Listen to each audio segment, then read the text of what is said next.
நவராத்திரி டே 4 குட்டி ஸ்டோரி. இன்னைக்கு நம்ம வணங்க போற அம்மனோட பேர் என்னன்னு பாத்தீங்கன்னா மா குஷ்மாண்டா. நார்த் இந்தியா சைட்ல நம்ம ஊர் பக்கம் இவங்கள நம்ம லட்சுமி மகாலட்சுமி அம்மான்னு சொல்றாங்க.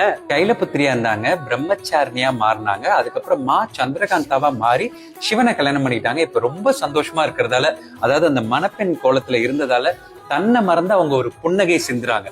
அது வரைக்கும் இருட்டா இருந்த இந்த பிரபஞ்சமே அவங்க புன்னகையோட அந்த சிரிப்பால ஒரு மிகப்பெரிய அப்படி பளிச்சுனாச்சு. அங்கதான் குஷ்மாண்டா தேவி உருவானாங்க. குஷ்மாண்டானா என்னப்பா அப்படின்னு கேட்டீங்கன்னா, கு அப்படின்னா சிறிய, உஷ்ணம் அப்படின்னா சூடு, அண்டம் அப்படின்னா ஒரு பெரிய முட்டை சைஸ்ல இருந்த இந்த அண்டம்.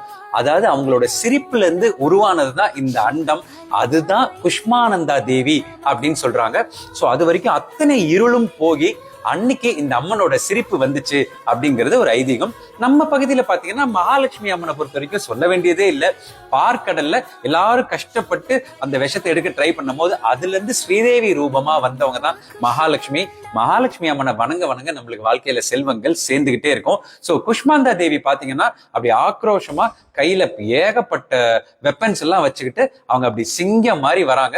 சோ அவங்க வந்து இந்த பூலோகத்தையே, அதாவது பூலோகம் மட்டும் இல்லாம இந்த பிரபஞ்சத்தையே உருவாக்கணுங்கிறதால நாம என்ன அவங்க கிட்ட கேட்டாலும் அவங்க உடனடியா நமக்கு அவங்க பிளெஸ் பண்ணுவாங்கங்கிறது ஐதீகம்.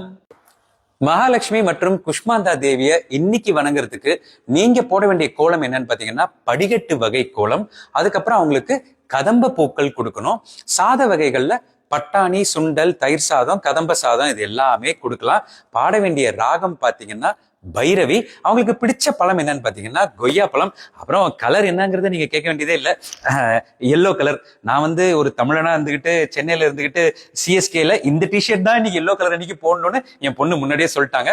சோ எல்லோ கலர் அணிஞ்சு இன்னைக்கு நம்ம வணங்கணும்னா மா குஷ்மாந்தா தேவியா சரி, இல்ல மகாலட்சுமி அம்மனா சரி, நம்மளுக்கு வேணுங்கிறது எல்லாத்தையும் கொடுப்பாங்க. சோ டே 4 சிறப்புகளை உங்களுக்கு நான் சொல்லிட்டேன். உங்களுக்கு தெளிவா புரிஞ்சிருக்கும்னு நினைக்கிறேன். நான் சொல்றதெல்லாம் எல்லாம் கரெக்டா இருக்காங்கிறத கொஞ்சம் கமெண்ட்ஸ்ல போடுங்க. அப்பதான் சொல்றதுக்கு எனக்கு கொஞ்சம் மோட்டிவேட்டடா இருக்கணும். சோ மகாலட்சுமி அம்மனையும் குஷ்மாந்தா தேவியும் வணங்குவோம். வாழ்க்கையில மேலும் மேலும் நல்லா இருப்போம்.